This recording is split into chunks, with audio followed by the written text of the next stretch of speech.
Muy buenas tardes a todos. En nombre del Comité Ejecutivo del HRCC quiero hacerles llegar nuestro cordial y afectuoso saludo. De verdad que nunca me imaginé tener que hablar con amigos, colegas y socios de esta manera, pero creo que ninguno de nosotros jamás imaginó una situación con las características de esta que estamos viviendo. Eh, por el mes de marzo estábamos todos volviendo de las vacaciones, estábamos preparándonos para iniciar formalmente el 2020. Creíamos que los enemigos que íbamos a tener que enfrentar eran nuestros viejos conocidos de siempre. Nos preocupaba la falta de dinero en los bolsillos de los consumidores, nos preocupaban los altos costos, nos preocupaba la imposibilidad de trasladar esos costos a los precios de nuestros productos y de nuestros servicios, nos preocupaba la presión fiscal, la presión tributaria, y entendíamos que nuestra lucha, una vez más, iba a tener que ser en ese sentido. Sin embargo, a partir del 2 de marzo, que fue cuando se detectó el primer caso de coronavirus, la historia cambió y debimos empezar a focalizarnos en un nuevo protagonista que, más allá del impacto que causó en nuestras vidas sociales, causa un impacto letal en nuestras empresas. Hemos recibido muchísimas consultas de nuestros asociados, muchísimas consultas, y es cierto que aún tenemos más interrogantes que respuestas, pero de alguna manera la idea de este encuentro tenía que ver con poder llevar respuesta a muchos de esos interrogantes. Vamos a hacer un repaso y focalizar fundamentalmente en aquellas cuestiones en las que nuestros socios se muestran más inquietos o con mayores dudas. Vamos inicialmente a analizar el tema de las licencias, vamos a analizar el tema de la liquidación de los sueldos, vamos a analizar el artículo 223 y finalmente vamos a analizar el famoso salvataje, es decir, el programa de asistencia a las empresas propuesto recientemente por el gobierno, que, como ya veremos y discutiremos, es un salvavidas que está un poco pinchado, es decir, que no creo que en estas condiciones nos permita llegar al otro lado del río. Pero bueno, dicho esto, vamos a empezar a analizar algunas cuestiones. 2 de marzo, hace tan solo un mes, aparecía el primer caso de coronavirus. Rápidamente se empezaron a suceder normas vinculadas a dispensar de trabajar a ciertos sujetos, pero estas primeras normas, y fundamentalmente el fin de todo esto era evitar la propagación del virus, claramente, pero estas normas básicamente eran de carácter voluntario, es decir, que aquel que venía de países considerados de riesgo o países donde habían habido brotes de COVID-19, se los dispensaba del deber de prestar servicios y con derecho íntegro al goce de sus remuneraciones, pero básicamente era de carácter voluntario. Ya para el 12 de marzo, cuando la situación se empezó a poner un poco más complicada y ampliando la cantidad de sujetos, este aislamiento ya no tenía carácter voluntario, sino que era básicamente un aislamiento dispuesto de manera obligatoria para ciertos sujetos contagiados, contactos estrechos, personas que vinieran de países de riesgo. Es decir, se cambia acá la estrategia y ya no es un hecho voluntario, sino que es un hecho obligatorio aislarse ante determinadas situaciones, y aquel que no acatara ese aislamiento era pasible de denuncias en sede penal. Todo sucedió de manera vertiginosa. Ya para el 16 de marzo, que es cuando se dispone el cese o la interrupción, mejor dicho, del ciclo lectivo, se dicta una norma que tiene consecuencias prácticas para nosotros. Esta norma es la resolución 207, Es una norma que, conforme a su redacción, abre muchísimas discusiones y básicamente nos deja algunos interrogantes respecto del tratamiento que debemos darle en el marco de nuestras empresas. Esta resolución 207, en su primer artículo, dice que están dispensados del deber de prestar tareas con derecho íntegro al goce de sus remuneraciones 3 clases de sujetos: personas mayores de 60 años, embarazadas y personas que conforman un grupo de riesgo. Grupo de riesgo que puede ser por una enfermedad preexistente, como enfermedades cardiovasculares, enfermedades respiratorias, diabetes. El tema es que esto queda abierto porque son enfermedades definidas por el Ministerio de Salud y que quedan abiertas a ser ampliadas por la autoridad sanitaria. Estas personas quedan liberadas de prestar tareas, no pueden ni deben concurrir a trabajar, sin embargo, no pierden el derecho a percibir sus remuneraciones. A renglón siguiente, empieza a tratar esta norma el caso de los padres de aquellos niños cuyo ciclo escolar se había visto interrumpido con anterioridad.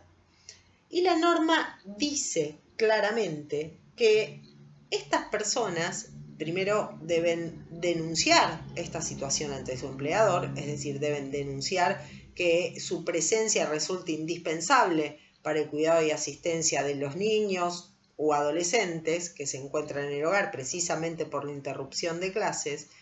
Deben denunciarlo al empleador, deben justificarlo, por eso en algún momento se ha hecho y se ha sugerido desde la asociación que suscribieran una suerte de declaración jurada dejando constancia de que eran los responsables, que el otro progenitor debía continuar trabajando, debían dejar constancia del lugar donde se encontraban y alcanzar, por ejemplo, esta fue una sugerencia que se hizo, que le solicitaran que pidiera en el trabajo del padre que continuaba trabajando un certificado en el cual constara que esa persona continuaba afectada a la prestación de las tareas, lo que hacía presumir que la presencia en el hogar de este trabajador era indispensable. Ahora, lo que nos dice este artículo es que esa persona que se queda al cuidado del niño, su dispensa de prestar o de concurrir al lugar de trabajo será interpretada como una ausencia justificada. Y acá empiezan las discusiones. ¿Justificada a los fines de qué? Bueno, algunos entienden que la justificación es a los efectos de no percibir o no recibir una sanción disciplinaria, es decir, a los efectos de justificar esa dispensa del deber de no concurrir a trabajar. Otros entienden que esta situación es una situación clara en la cual el trabajador pierde el derecho a gozar de su remuneración. ¿Y por qué se entiende esto? Porque si quien redactó la norma hubiera querido que percibieran la remuneración íntegra, lo hubiera colocado como un inciso más en el primer artículo, es decir, hubiera dicho, quedan dispensados del deber de prestar tareas con goce íntegro de sus remuneraciones, mayores de 60, embarazadas, grupo de riesgo y aquella persona que debiera quedarse en su hogar por ser indispensable para el cuidado de los menores. No es lo que dice la norma está dividida en un primer artículo que dispensa con derecho a goce y hay un segundo artículo en el cual libera de prestar tareas de manera justificada. Digo esto porque recuerden que los primeros 19 días antes de que llegue el aislamiento obligatorio, nosotros debemos liquidar los sueldos y debemos incorporar las novedades que haya habido en el presentismo, digamos, del personal, en el control de presentismo que se lleva a diario en las empresas del personal. Entonces esto no es un dato menor. Hemos recibido muchísimas consultas en este sentido. Es importante también hacer un parate acá y decir que las personas incluidas en el primer artículo, embarazadas, mayores de 60 y grupos de riesgo, no pueden prestar tareas aún en aquellos casos en que la actividad sea considerada esencial. Es decir, aún en aquellos casos que estemos hablando de una actividad exceptuada, que ahora vamos a llegar a ese tema cuando abordemos el decreto 297, que es el decreto que nos obliga a todos a permanecer aislados en nuestras casas.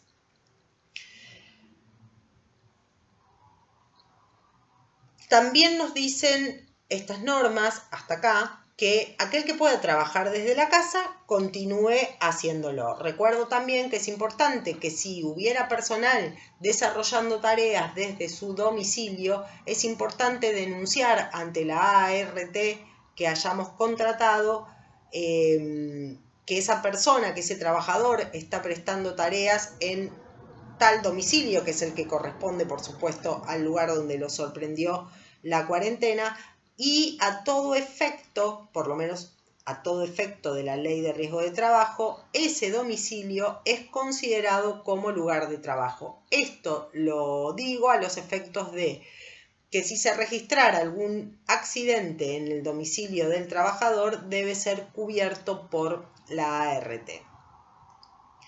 Llegamos así al día 19 de marzo, día en el que el Poder Ejecutivo dicta el decreto 297 del 2020, que es precisamente ni más ni menos que el aislamiento obligatorio, social y preventivo obligatorio, que inicialmente era hasta el día 31 de marzo. Luego, el decreto 325 prorrogó esta situación hasta el día 12 de abril. En este decreto también, o con relación a este decreto, hay muchas consultas de nuestros asociados. El decreto dice quiénes pueden continuar trabajando y quiénes no. Es decir, este decreto nos dice, señores, a partir de este momento, todos, grupo de riesgo, embarazada, jubilado, no jubilado, quienes fuere, todos nos quedamos en casa. Ahora, ¿quiénes no se quedan en casa porque no pueden quedarse por ser considerada su actividad como actividad esencial? Es decir, este decreto acá nos está dando la pauta de quiénes podemos abrir nuestros negocios, cuáles son los negocios que pueden estar abiertos y cuáles son los negocios que no. En el inciso 19 del artículo 6, que es el que nos dice quiénes son los que pueden trabajar, este decreto señala que pueden prestar servicios aquellos que se dediquen al reparto de alimentos a domicilio. Reparto de alimentos a domicilio, muchos entendíamos que era el delivery inicialmente. Afortunadamente, como esto era realmente amplio y podía dar lugar a interpretaciones incorrectas, afortunadamente la decisión administrativa 429, que es la que amplió aquellas actividades exceptuadas, dice con absoluta claridad en el inciso 10, que quedaban alcanzados por la excepción restaurantes, casas de comidas preparadas, es decir, las roticerías, y locales de comidas rápidas. Pero esto, que también ha sido objeto de consulta, quiero dejarlo bien en claro. Solo pueden operar con la modalidad de delivery y ninguna otra posibilidad. ¿Por qué? Porque algunos preguntaban o se confundían si era posible hacerlo con este sistema que nosotros llamamos el takeaway, es decir, que la persona va y se lo lleva. La respuesta es no. La única modalidad que admite esta excepción es la del servicio de delivery. Fíjense que con total claridad la norma dice que en ningún caso se podrá realizar servicio con atención al público en forma personal. Es decir, no existe otra posibilidad más que funcionar con delivery. En el caso de los hoteles, el decreto se los había olvidado y la decisión administrativa la 429 que acabo de citar, en su inciso segundo dice que quedan exceptuados, por ser considerados actividades esenciales, aquellos hoteles que estén afectados al servicio de emergencias, es decir, aquellos hoteles donde hoy por hoy en sus instalaciones se alberga gente que esté aislada, que necesite de aislamiento, pero que afortunadamente no requiere de las prestaciones que podría recibir en un hospital. Entonces, nada, de gente que llegó de un crucero y había que aislarla por el periodo de 14 días. Entonces son hoteles afectados a esa situación sanitaria, y así también exceptúa aquellos hoteles que al momento del dictado de la cuarentena obligatoria tenían pasajeros en sus hoteles, es decir, alojados. Esto no es un tema menor. ¿Por qué? Porque acá, una vez que nos dicen, bueno, ustedes tienen que o pueden trabajar, empezamos a convocar o a necesitar convocar empleados. Y acá también han habido muchísimas consultas. ¿Qué pasa si un empleado no quiere ir a trabajar? Bueno, a ver, acá hay que distinguir dos situaciones. El empleado no puede o no quiere. Son dos situaciones totalmente distintas. Nada tiene que ver una con la otra. En primer lugar, el empleado que esté en las condiciones que mencionamos o dentro de alguno de los grupos que mencionamos hace un rato, mayores de 60, embarazadas y personas que tienen enfermedades que los colocan dentro de un grupo de riesgo, están dispensados del deber de trabajar. No pueden concurrir a trabajar y para el caso de que sean convocados, invocando cualquiera de estas situaciones, quedan automáticamente dispensados. ¿Qué sucede con el resto del personal? Si un empleado me dice, no, yo tengo miedo de tomarme el tren porque tengo miedo de agarrarme coronavirus. Bueno, o sea, nada, la verdad es que esa persona no vamos a poder obligarla a que vaya a trabajar, pero claramente que esa ausencia es injustificada a todos los efectos, por lo tanto pierde el derecho a percibir remuneración por esa jornada. Aclarado este punto respecto de las licencias, quiero hacer un parate. Muchos preguntaron respecto de las licencias por vacaciones. ¿Por qué? Porque muchos han adelantado vacaciones al personal. Muchos han dado vacaciones consensuadas. Muchos estaban cursando las vacaciones cuando los sorprendió el coronavirus. Y acá también tenemos que hacer un análisis. Algunos preguntaban, bueno, ¿qué pasa con las vacaciones? ¿Puedo dar vacaciones anticipadas? Sí, por supuesto. Nada impide que podamos darle al personal vacaciones con anticipación. Por supuesto que esto tiene que ser algo consensuado. ¿Qué pasó si el trabajador tenía vacaciones programadas y lo sorprendió el coronavirus? ¿Qué pasó si yo le di vacaciones y no pudo salir de su casa? Bueno, en este sentido se abren muchísimos interrogantes que van a encontrar su respuesta mucho tiempo después, porque al momento en que el coronavirus nos suspende, todavía nos suspende la prestación de tareas, todavía no sabíamos qué era lo que iba a suceder. La respuesta a este interrogante pareciera ser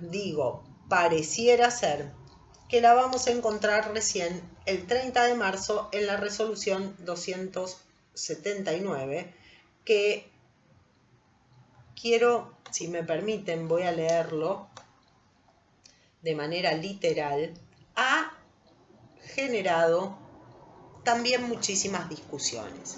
Voy a leerlo literal porque cuando digo que tiene una redacción muy compleja, es decir, es muy difícil hasta poder leerlo de corrido. El artículo dice: la abstención de concurrir al lugar de trabajo, que implica la prohibición de hacerlo, salvo en los casos de excepción previstos, que son los del artículo 6 que hablamos recién, o de la resolución, perdón, lo de la decisión administrativa 429, no constituye un día de descanso, vacacional o festivo, sino una decisión de salud pública en la emergencia, de tal modo que no podrán aplicarse sobre las remuneraciones o ingresos correspondientes a los días comprendidos durante esta prohibición, suplementos o adicionales previstos legal o convencionalmente para suetos, excepto en aquellos casos en que dicha prohibición coincida con un día festivo o feriado previsto legal o contractualmente. Este artículo es hasta difícil de leer. No tiene signos de puntuación. Es difícil leer de corrido. Los signos de puntuación, ustedes saben que si bien pueden parecer una nimiedad para algunas cuestiones, en el derecho son sustanciales, porque una coma o un punto marca que se quiere decir una cosa u otra. Y acá, si uno se queda con la primera parte, porque la verdad es que cuando ya llegué al segundo renglón me perdí, dice: la abstención de concurrir al lugar de trabajo no constituye un día de descanso, vacacional o festivo, sino una decisión de salud pública en la emergencia. Punto. Ahí lo voy a parar. Entonces, ¿qué me está diciendo? Que esto no son vacaciones. Digo porque probablemente empecemos a recibir reclamos de nuestros trabajadores. Digo probablemente, y tal vez sea remota la posibilidad, porque la situación es tan delicada que hoy difícilmente un trabajador venga a cuestionar estos detalles, digamos, pero que me parece interesante porque sé que es una consulta que muchos están haciendo. ¿Podemos dar vacaciones? Sí, podemos darla. Ahora, ¿qué pasa? ¿Qué es lo que nos dice esta norma? Bueno, lo que para mi entender está diciendo es que esto no son vacaciones. Las vacaciones tienen un fin higiénico, es decir, un fin vinculado a que el trabajador pueda irse a la costa y no quedarse encerrado en su casa mirando por la ventana. De hecho, la propia ley de contrato de trabajo impide que se compensen las vacaciones en dinero. Entonces, la verdad es que pareciera ser, digo, porque en esta redacción es difícil entender qué es lo que quisieron escribir, que las vacaciones no constituyen una vía para otorgar en estos días. Otros piensan distinto, otros piensan absolutamente lo contrario, dicen, no, acá lo que está diciendo el que redactó la norma es otra cosa, lo que está diciendo es cómo se pagan los recargos, si se pagan recargos o no se pagan recargos, pero de ninguna manera está refiriéndose a que no se le pueden dar vacaciones, que no se le puede otorgar ese beneficio si fue consensuado. Es decir, básicamente algunos comprenden que el énfasis de la norma está en la segunda parte, que es cuando habla de el no pago de suplementos o adicionales, y no en la primera parte, donde pareciera ser que lo que está diciendo quien escribió la norma es una prohibición. Si alguno, en marzo va a tener distintas situaciones. Vamos a tener gente que gozó vacaciones durante la primer quincena. Bueno, no hay ningún inconveniente ni ninguna duda al respecto. Vamos a tener gente que ya tenía vacaciones programadas desde otra época para este periodo. Y bueno, se las tomaron de todas maneras, o alguno dijo, no, yo no me las quiero tomar porque me iba a ir a tal lado y no me pude ir. Habrá que analizar cada caso en particular, y el tema del otorgamiento de las vacaciones, lo que prima es lo que uno haya consensuado con el trabajador. Inclusive el adelantamiento de vacaciones futuras, es decir, nada impide que yo me ponga de acuerdo con el trabajador y adelante vacaciones del periodo 2020. No hay ningún obstáculo al respecto. Tanto la ley como el convenio nos habilita a ello. En este sentido también se ha planteado, quiero antes de continuar, terminar con el tema de vacaciones. Las vacaciones que quedan mitad y mitad, alguno bien podría decir, le reconozco vacaciones hasta el 19 y a partir del 19 las reprogramo. Digamos, son todas situaciones que son susceptibles de ser analizadas a la luz de esto que acabamos de leer en la norma. Algunos ponen énfasis en la primera parte, algunos ponen énfasis en la segunda. Según en dónde pongamos el énfasis es la interpretación que podemos darle a este artículo. También consultaron muchos socios respecto del tema del adicional por asistencia perfecta, el 10% que los trabajadores que no incurran ni en demoras ni en tardanzas y no falten a trabajar ni lleguen tarde por ninguna causa, perciben mensualmente. En este caso también quisiera repasar lo que dice el artículo 11.5 del Convenio Colectivo de Trabajo, en donde considera únicamente como eximentes justificativos de ausencia a los efectos las producidas como consecuencia del goce de las vacaciones anuales y de las licencias contempladas dentro del artículo 158. Toda otra ausencia, nos dice el convenio, en que se incurre, aunque fuera ocasionada por enfermedad, por accidente, por suspensión disciplinaria, suspensión o demora en los servicios de transporte público, será computada como inasistencia a los efectos de reconocer el presentismo. Es decir, que para mi gusto en el caso de aquellos trabajadores que estén dispensados de concurrir a trabajar, es decir, o en el caso que tengamos los establecimientos sin operar, es claro que el adicional por asistencia perfecta no corresponde pagarse. Y por otra parte, en aquellos casos en que la gente continúa con una prestación de tareas, como por ejemplo en el teletrabajo, resulta complejo empezar a evaluar estas cuestiones porque resulta difícil ver cómo el empleador puede controlar si uno llega temprano a trabajar en su propia casa, ¿no? Bueno, situaciones disparatadas como estas empiezan ya a presentarse y son las que resultan de consulta. Con lo cual, en materia de licencias y de adicionales, creo que estos dos puntos quedarían aclarados. Otra de las cuestiones que nos consultaron mucho nuestros asociados está vinculada con el tema de las suspensiones. Mucho fue lo que los medios dijeron durante todos estos días. Nos consultaban acerca de la viabilidad de suspender a la gente en los términos del artículo 221 de la ley, es decir, suspender a la gente y mandarla a su casa por hasta 75 días sin derecho a que la gente perciba su remuneración, sin derecho a estar remunerados. La verdad es que hoy, a la luz de la normativa vigente, tanto el despido como la suspensión fundada en fuerza mayor ya no es una alternativa posible. Tampoco lo son los despidos en los términos del artículo 245, es decir, los despidos sin justa causa. El día 31 de marzo nos encontramos con un decreto que los prohibía. Un intento del Poder Ejecutivo de explicar lo inexplicable, en el cual decía, bueno, miren, esto es fuerza mayor, claramente, pero en este caso ya no es más fuerza mayor. O sea, era, pero no es.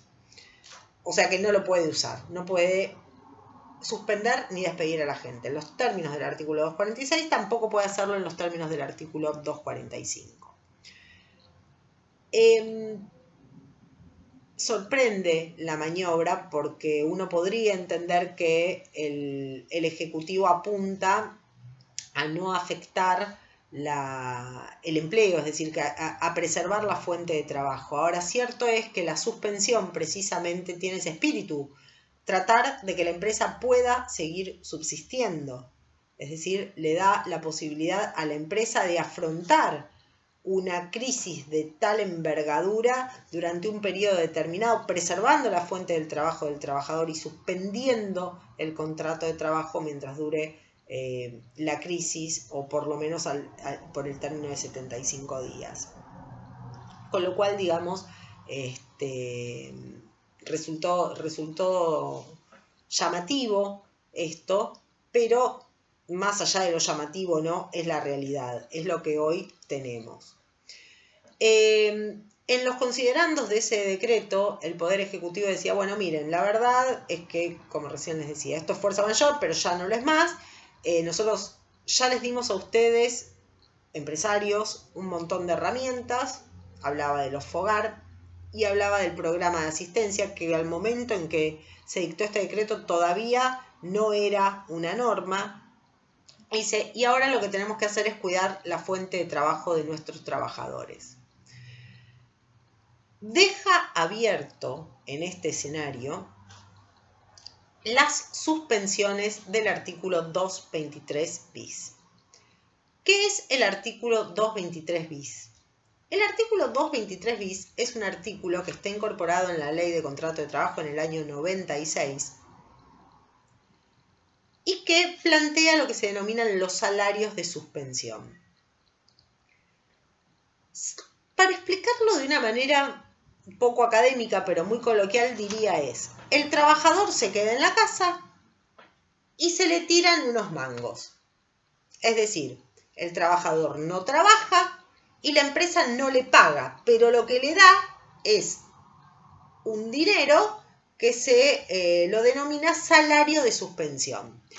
¿Y de cuánto es ese salario? Bueno, de lo que se convenga, es decir, no hay una referencia al importe que debe tener ese salario. Es lo que se consensúe entre las partes. Podrá ser el 50, podrá ser el 25, podrá ser el 75, podrá ser el 70. Es decir, esto es algo que es a pactar. Ahora bien, mucho cuidado porque algunos han leído Infoleg y el artículo 223 está mal transcripto. Es decir, el artículo 223, lo quiero leer para que no dejar ninguna duda, dice que se va a considerar prestación no remunerativa las asignaciones en dinero que se entreguen en compensación por suspensiones de la prestación laboral. Clarito, no trabaja el trabajador, no le pago, simplemente le doy una suma no remunerativa, es decir, no está sujeta a aportes y contribuciones, simplemente aquellas que tienen como destino la obra social, el resto no. Dice, y se funda en las causales de falta o disminución de trabajo no imputables al empleador o fuerza mayor debidamente comprobada. Bueno, listo, este es el escenario en el que estamos. La fuerza mayor no trabaja, yo le doy unos pesos, esos pesos son no remunerativos, solo pagan contribuciones con destino a las obras sociales. Ahora, ¿cómo llegamos a ese 223 bis? ¿O cómo conseguimos esto? El artículo dice que estas remuneraciones o estos salarios de suspensión o estas prestaciones, para hablar con propiedad, pueden estar pactadas individual o colectivamente y deben ser homologadas por la autoridad de aplicación, por el Ministerio de Trabajo. ¿Por qué digo que Infoleg está mal? Porque en Infoleg, si uno lo lee la Ley de Contrato de Trabajo, va a encontrar que dice, y ahí vino mucha confusión también, que estas prestaciones pueden ser pactadas individual o colectivamente,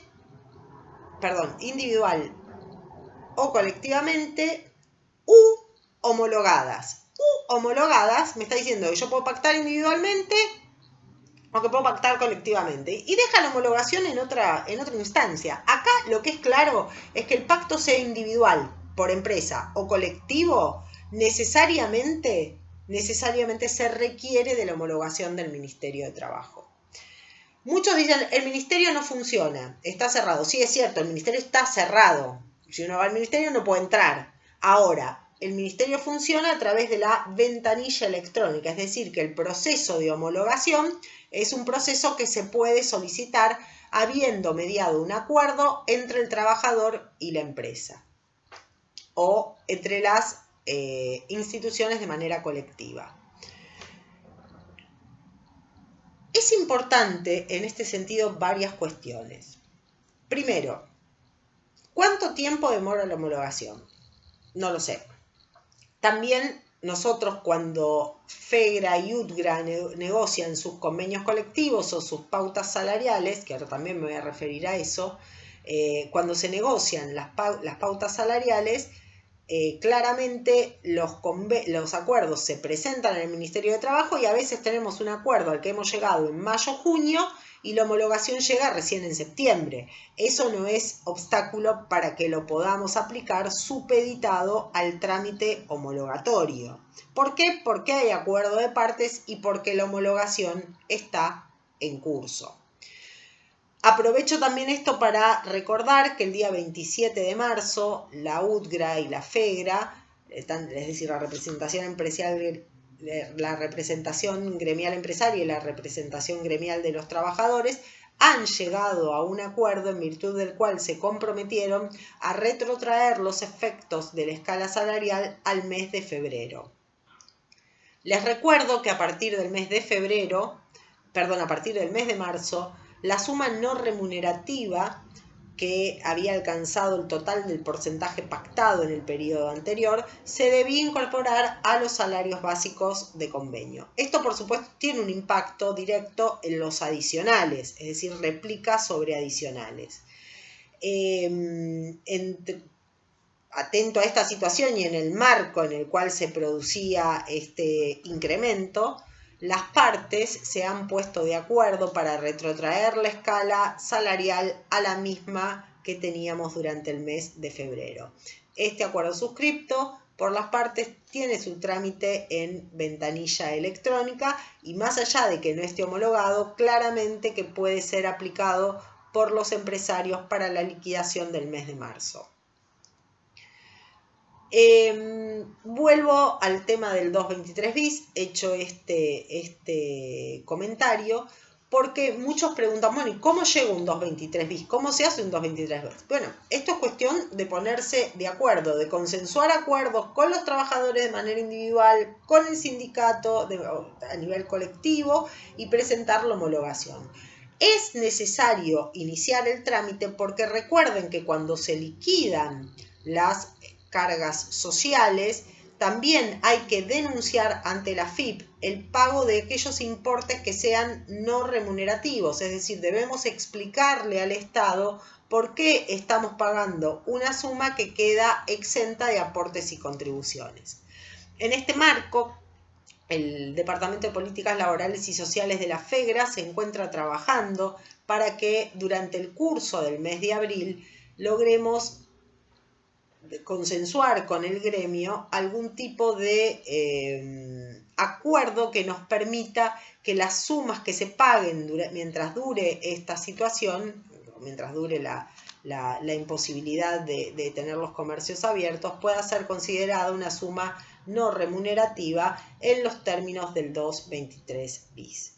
Por eso, cuando muchos consultan respecto de cómo liquidar el mes de marzo, empiezan a surgir muchos interrogantes. ¿Por qué? Porque lo que nos queda absolutamente claro es que los 19 días en el caso de los restaurantes, 17 en el caso de los hoteles, son remunerados de manera normal, habitual y tradicional, diría. Ahora, ¿qué pasa con la segunda parte del mes? Es decir, esa parte donde nosotros tuvimos nuestros establecimientos cerrados o tuvimos nuestros establecimientos abiertos pero funcionando parcialmente. Entonces, esta segunda parte es la que mayor dificultad nos presenta. ¿Por qué? Porque podemos pagar una suma no remunerativa. Bueno, es de difícil respuesta esa pregunta, porque la norma que nos indicaba que la gente que no trabajaba iba a cobrar una suma no remunerativa fue derogada. La única referencia que tenemos respecto a la gente que no trabaja la tenemos volviendo al decreto 297, que es el que nos decía la gente se quede en su casa, y cuando se quede en su casa lo que tiene derecho es a percibir sus ingresos habituales. Entonces, acá nos preguntamos, ¿y qué es un ingreso habitual? ¿Es el ingreso de bolsillo? Bueno, pareciera ser que sí. Ahora, ¿eso nos habilita a decir que eso es una suma no remunerativa? La verdad que no. Entonces, la verdad o lo cierto es que a esta altura del mes, siendo que el día lunes debemos o se vence el plazo de ley de 4 días hábiles para pagar a nuestros trabajadores, son más los interrogantes que las respuestas que tenemos. Lo que sí queda claro es que aquel que no quiere correr un riesgo no tiene más opción que pagar el 100% como remunerativo. Esa es la única manera que nosotros tenemos de garantizarles que no van a tener que enfrentar ningún reclamo. Ahora, para aquellos que no quieran pagar el 100% remunerativo porque entienden que la norma los habilita, lo cual es bastante dudoso al momento, o los que estén esperando para ver si el plan de salvataje se aplica a marzo o no se aplica a marzo, la verdad es que el panorama es muy incierto, es muy incierto. Tal vez lo prudente sería, en esta situación más que nunca lo prudente es esperar, porque no sabemos cuáles son las cartas con las que estamos jugando. No es lo mismo tomar decisiones con todas las cartas mirando para arriba y sabiendo si me tocó el ancho de espada o el 4 de copas, que jugar con todas las cartas dadas vueltas, porque probablemente la decisión que tomemos sea desacertada, o al menos, si no es desacertada, va a ser una decisión que se tomó sin poder contemplar todas las posibilidades que teníamos sobre la mesa. Por eso es que muchos asociados han consultado cómo pueden materializar sus saberes o los saberes de los trabajadores correspondientes al periodo de marzo, y lo que se les ha sugerido, vuelvo a repetir, es si no quieren correr ningún riesgo, tienen que pagar el 100%, o bien se puede pagar un anticipo a cuenta respecto de esta segunda parte del mes, como para que el trabajador perciba su salario y ver a qué concepto se imputa y de qué manera se imputa a los efectos del pago. La verdad es que, insisto, son más las preguntas que las respuestas que tenemos en este momento en este sentido, porque vuelvo a repetir, lo que nos daba la luz verde para pagar la suma no remunerativa, que era la resolución 219, fue derogada. Entonces, lo único que tenemos es un decreto 260 que nos dice: la gente que trabaja cobra normal, la gente que no trabaja se queda en su casa y cobra una suma no remunerativa. En ese momento nos peleábamos si el no remunerativo era sobre el bruto o sobre el neto. La verdad que ya no tiene sentido, es una discusión que carece de toda lógica, porque ya esa resolución ha sido derogada, o sea que no tiene ninguna lógica ponernos a analizar este tema.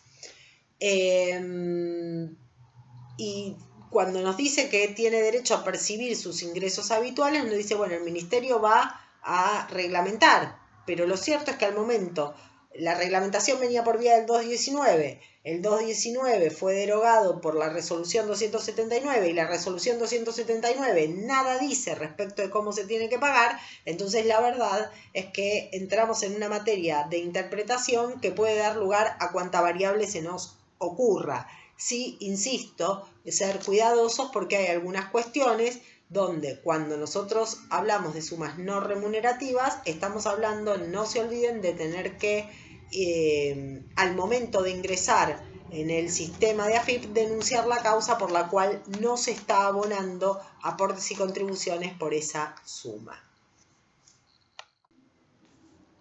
Bueno, ahora sí, finalmente vamos a entrar en el análisis del decreto 332, el programa de emergencia al trabajo y a la producción.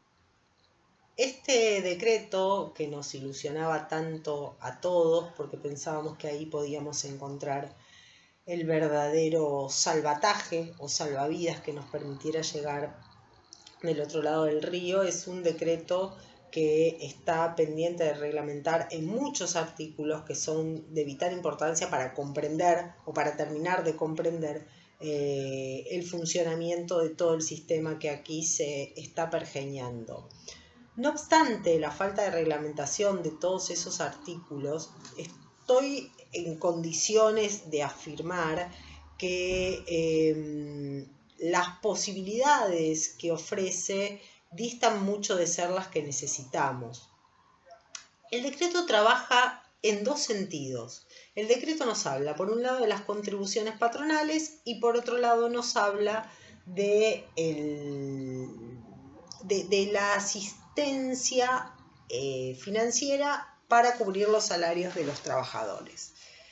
Cuando uno habla y se pone a analizar la propuesta en materia de contribuciones patronales, hay que aclarar, antes de que cualquier ilusión se apodere de nosotros, que la contribución a la cual hace referencia este decreto es la contribución que hace al empleador con destino al SIPA. Es decir, que este decreto, cuando habla de contribuciones patronales, solo nos está hablando del 10.7% del total que los empleadores ingresamos mensualmente al SUS, al Sistema Único Integrado de Seguridad Social. Para ser claros, todos los meses nosotros tomamos lo que le retenemos al trabajador de sus recibos y contribuimos con otro tanto. De ese otro tanto con el que contribuimos nosotros, solamente este decreto abarca al 10.7%. Es decir, mensualmente nosotros como empleadores ingresamos al SUS lo que retenemos con lo que contribuimos y eso es lo que conforma el 931. Cuando esto sale a la luz, todos nos ilusionábamos con que el beneficio estaba vinculado al pago del 931. Pues bien, no, claramente esto no es así. El beneficio al que se refiere el decreto y que ya vamos a analizar, simplemente está vinculado con una contribución de las tantas que componen las contribuciones de los empleadores, que es la contribución al SIPA, Sistema Integrado Previsional Argentino, la jubilación, sistema jubilatorio. Y ese porcentaje es el 10.7% sobre la masa salarial bruta. Entonces, lo que quiero decir es que más allá de los porcentajes que puedan sonar grandilocuentes a la hora de venderlo a través de los medios, esta ayuda se torna absolutamente insuficiente.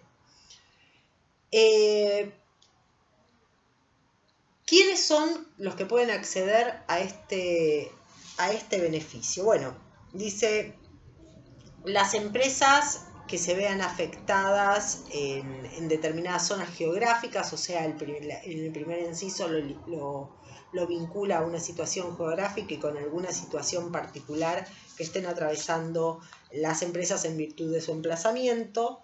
También aquellas empresas en donde tengan un gran número de trabajadores que se vean afectados o que estén dispensados de prestar tareas por encontrarse dentro de un grupo de riesgo o por tratarse de embarazadas o por tratarse de personas de más de 60 años. Y finalmente el inciso que nos habilita a todos a ingresar es el último, en el cual dice: para aquellas empresas que hayan tenido una reducción sustancial en sus ingresos a partir del 20 de marzo, y ahí entramos todos. Quedan excluidos de los beneficios que otorga la norma aquellos que se encuentren exceptuados en los términos del decreto 297 en el artículo 6, es decir, aquellos que por ser considerados actividades esenciales se encuentran en condiciones de continuar prestando algún tipo de servicio. Entremos ahora a analizar los dos grandes rubros que habilita este programa.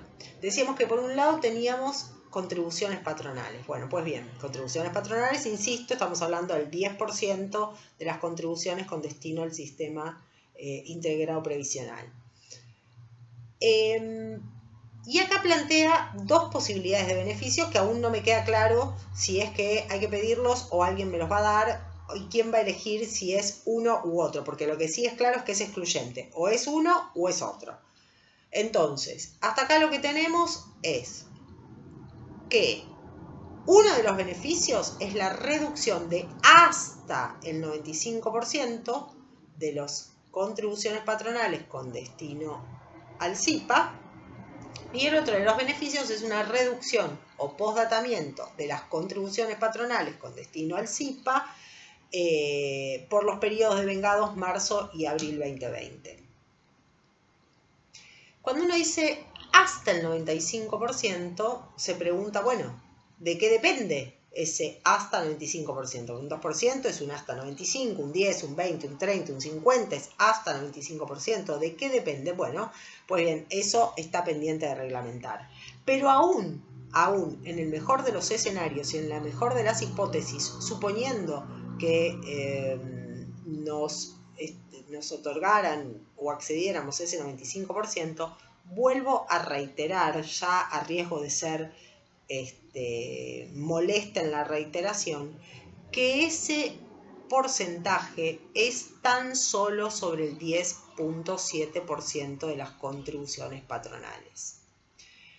Para el caso de empresas que tengan más de 60 empleados, para acceder a ese beneficio deberán iniciar el procedimiento preventivo de crisis. Cosa ridícula, si las hay, porque el procedimiento preventivo de crisis previsto en la Ley 24013 es el procedimiento exigido para realizar suspensiones o despidos fundados en justa causa en empresas que ocupen a más de un determinado porcentaje de...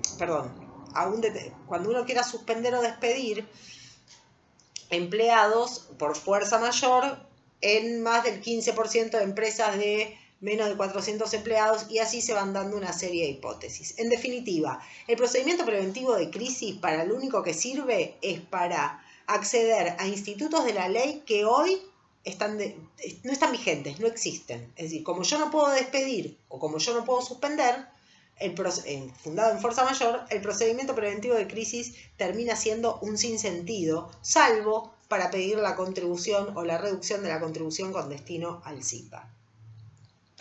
Respecto de lo que es el postdatamiento de los vencimientos, también quiero hacer énfasis en que lo que se postdata es el ingreso simplemente de las contribuciones con destino al SIPA por los periodos marzo y abril, e instruye el decreto a la AFIP para que se encargue de establecer las nuevas fechas de vencimiento y los planes de facilidades de pago.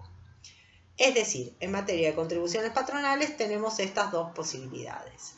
Empecemos a analizar ahora el tema de la asistencia para el pago de los salarios. Y acá hay que trazar una raya. Tenemos entre empresas de más de 100 empleados y menos de 100 empleados. Y dentro de las empresas que tienen menos de 100 empleados, empezar a analizar cada una de las escalas. Empresas de más de 100 empleados solamente podrán acceder al repro. Ahora bien, el repro se trata de una suma no remunerativa que paga el Estado, cuyo importe va a ser de entre 6 y 10.000 pesos. También falta saber de qué depende que sean 6 o que sean 10, insisto, esto se encuentra pendiente de reglamentación. Pero lo más importante en este sentido es que se debe crear un programa simplificado. No sirve el repro que hoy está disponible en la página del Ministerio de Trabajo, porque ese trámite tiene una serie de requisitos, es decir, si bien está operativo, tiene una serie de requisitos que para conseguirlos son de difícil consecución, y la verdad es que cuando lo consigamos yo creo que ya va a estar inventada la vacuna contra el coronavirus. Es decir, para poder acceder al repro se necesita, y esto está pendiente de hacer, un sistema que se lo ha denominado coloquialmente el Repro Express. Necesitamos un sistema ágil, rápido y diferenciado del que hoy existe, porque el que hoy existe no es un medio idóneo para lo que se pretende. Pero repito, el Repro es solo aquella asistencia que va a dar el Estado a través del ANSES, o sea que va a pagar el ANSES a los trabajadores de entre 6 y 10.000 pesos. Han hecho muchas consultas respecto de cómo se va a pagar. Bueno, se entiende que se va a pagar en las cuentas sueldo de los trabajadores. Y en el caso de aquellos trabajadores que no tengan una cuenta sueldos, seguramente se utilizarán los mismos medios que el ANSES utiliza para el pago de las prestaciones por desempleo. Esto es a través del correo o a través de otros medios habilitados para poder hacer efectivo el pago de esas sumas. Ahora bien, vayamos a la asignación compensatoria del salario para empresas de menos de 100 empleados. Y en este sentido tenemos que decir que se trata de una suma no contributiva, o sea, no se contribuye respecto del SIPA, otra vez Sistema Integrado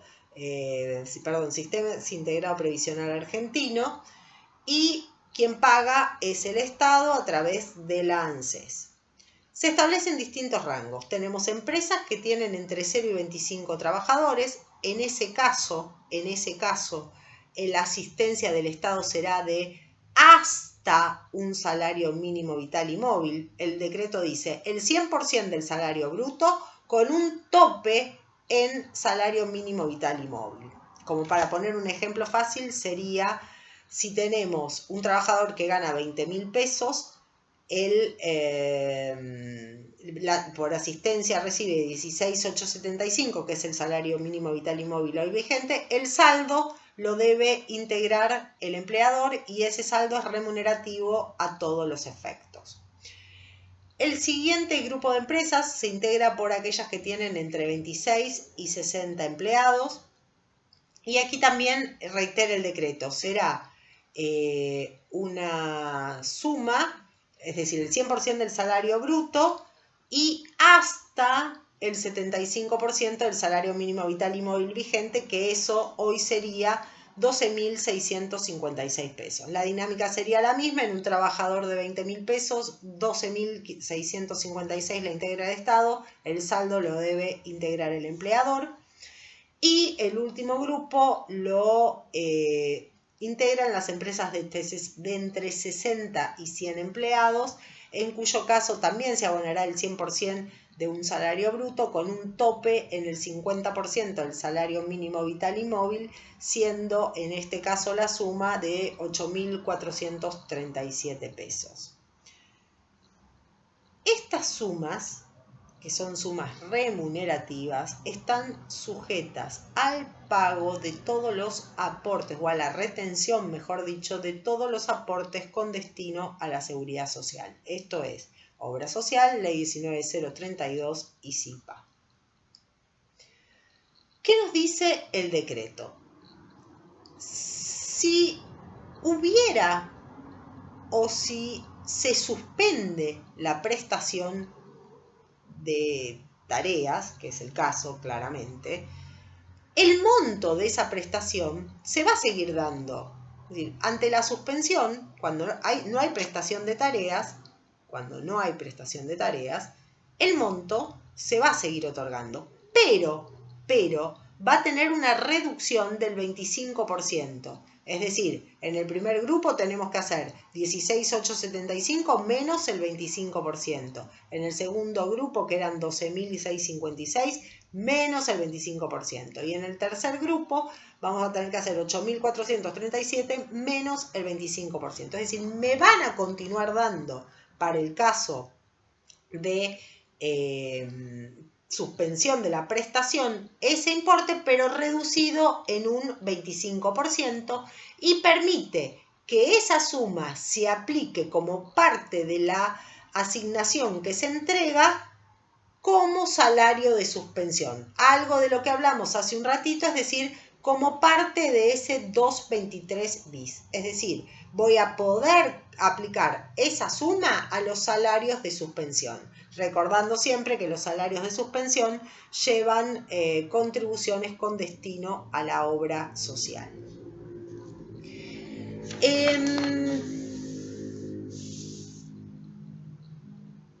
Deja dudas, porque esta es una de las cuestiones que también más nos planteaban, si este decreto se va a aplicar al periodo marzo. Por eso todos estábamos esperando para liquidar marzo a ver qué pasaba con la ayuda.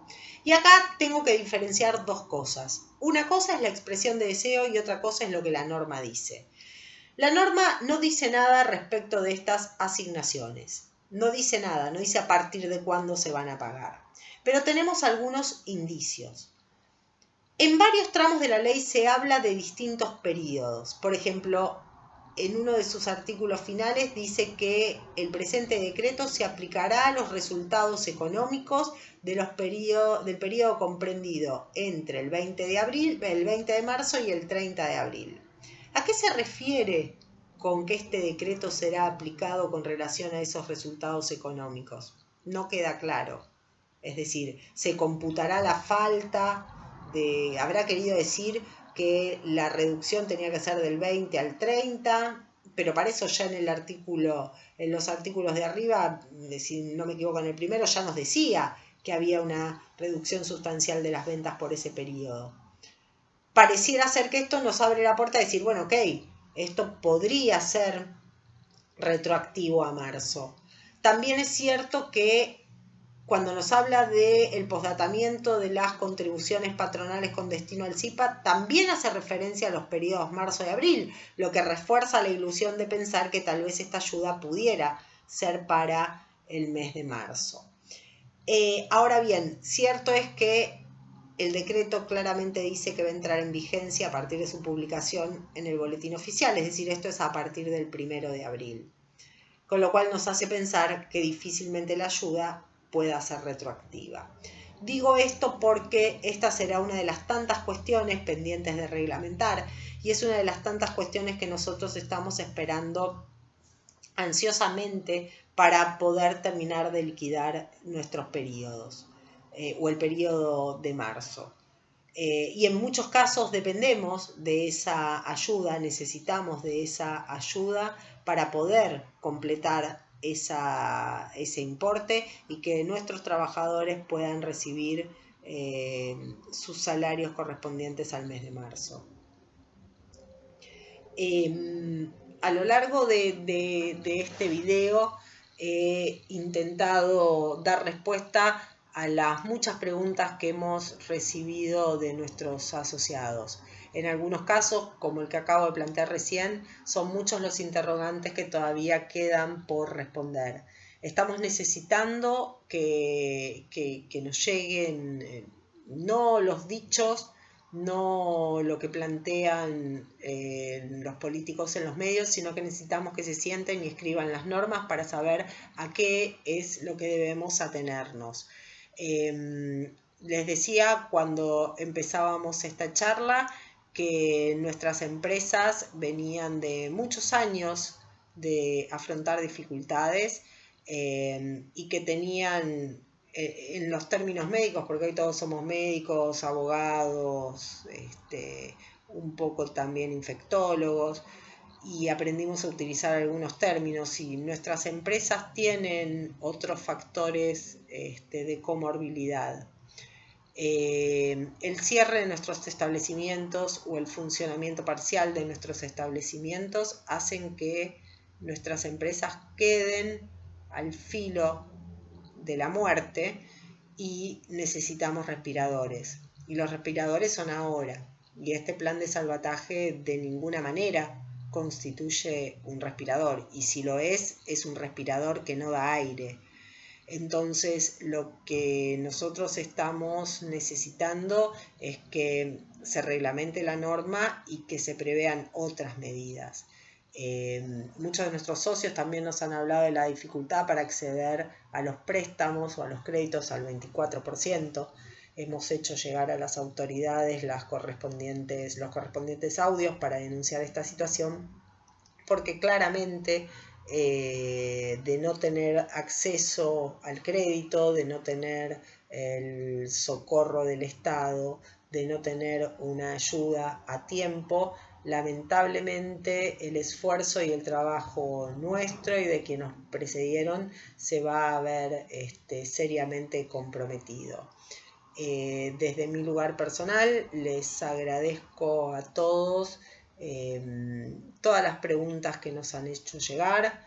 Quedamos abiertos para ampliar las preguntas y dar las respuestas. El compromiso que ni bien surja la reglamentación vamos a a estar acercándoles la información correspondiente y les dejo a todos la tranquilidad, si es que se puede llamar de ese modo, de que desde la HRCC, desde la Federación Empresaria Hotelero Gastronómica y desde todas las entidades colegas del turismo, se están haciendo todos los esfuerzos que se deben hacer para que nuestras voces sean escuchadas, sean tenidas en cuenta y consideradas por nuestros mandatarios. La hotelería y la gastronomía ocupan 500.000 trabajadores en todo el país. Somos generadores de empleo y merecemos ser escuchados por nuestros mandantes. Así que les doy la tranquilidad que todos los esfuerzos se están llevando adelante y se están gestionando tratando de obtener alguna respuesta que aliviane la situación por la que hoy atraviesan nuestras empresas. Vuelvo a reiterarles mi agradecimiento, vuelvo a quedar a disposición para ampliar toda la información que entiendan oportuna o todas las dudas que consideren oportunas, y les envío en nombre de todo el comité ejecutivo de la HRCC un cordial y afectuoso saludo. Tengan ustedes una muy buena tarde. Muchas gracias.